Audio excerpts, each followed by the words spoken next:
एक सामान्य व्यक्ति महात्मा बुद्ध कैसे बना। महात्मा बुद्ध के बचपन का नाम सिद्धार्थ था और सिद्धार्थ एक राज परिवार से थे और सिद्धार्थ के बारे में बचपन में ही भविष्यवाणी हुई थी कि सिद्धार्थ या तो एक चक्रवर्ती सम्राट बनेंगे या फिर उनके मन में सम्राट बनने की कोई इच्छा नहीं रहेगी। ये भविष्यवाणी को जानकर राजा शुद्धोधन ने सिद्धार्थ गौतम को एक चक्रवर्ती सम्राट बनाना चाहा।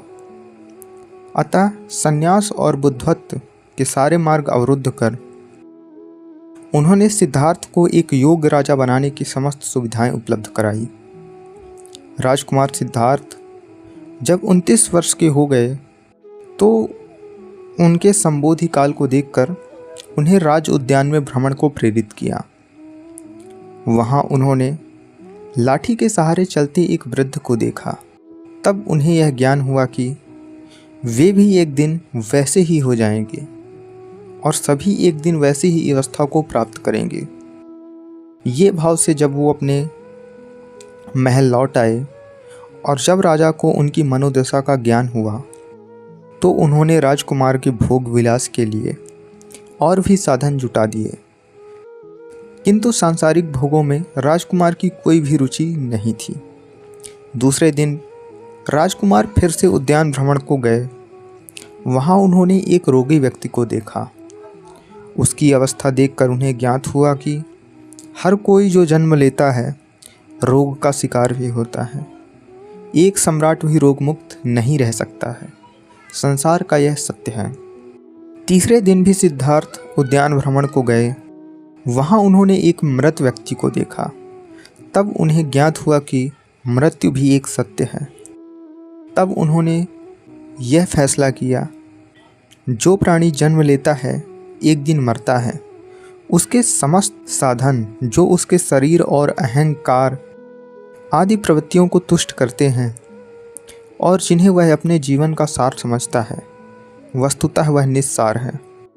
हर मनुष्य राजा हो या रंक, अपने मोह, अज्ञान और प्रमोद में उन्हें ही सार समझकर अपना समस्त जीवन निस्सार को ही पाने में व्यर्थ गंवा देता है।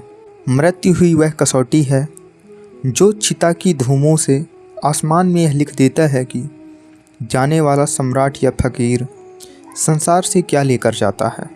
अगला दिन आषाढ़ पूर्णिमा का था। उस दिन भी सिद्धार्थ उद्यान भ्रमण को गए। मार्ग में उन्होंने एक सन्यासी को देखा। सारथी धन्य से उन्हें ज्ञात हुआ कि सन्यासी संसार की सारहीनता को समझ संसार से विरक्त हो सत्य और सार के अन्वेषी होते हैं। धन्य की बातें सुन गौतम के मन में सन्यास का भाव हुआ और वे भी सन्यास वर्ण को प्रेरित हुए। जब वे अपने महल को लौट रहे थे, मार्ग में उन्हें यह सूचना मिली कि एक नवजात शिशु राहुल के पिता बन चुके थे।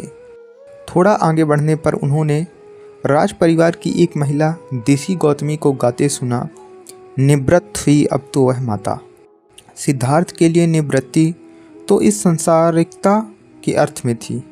प्रसन्न मन उन्होंने अपने गले से मोतियों का हार निकालकर उस भद्र महिला को भिजवा अपनी कृतज्ञता का ज्ञापन किया और एक दिन रात को सिद्धार्थ ने बिना किसी से बताए घर छोड़ने का निर्णय किया और ज्ञान की प्राप्ति में निकल गए और अंततः उन्हें एक बोधि वृक्ष के नीचे ज्ञान की प्राप्ति हुई और महात्मा बुद्ध बन गए।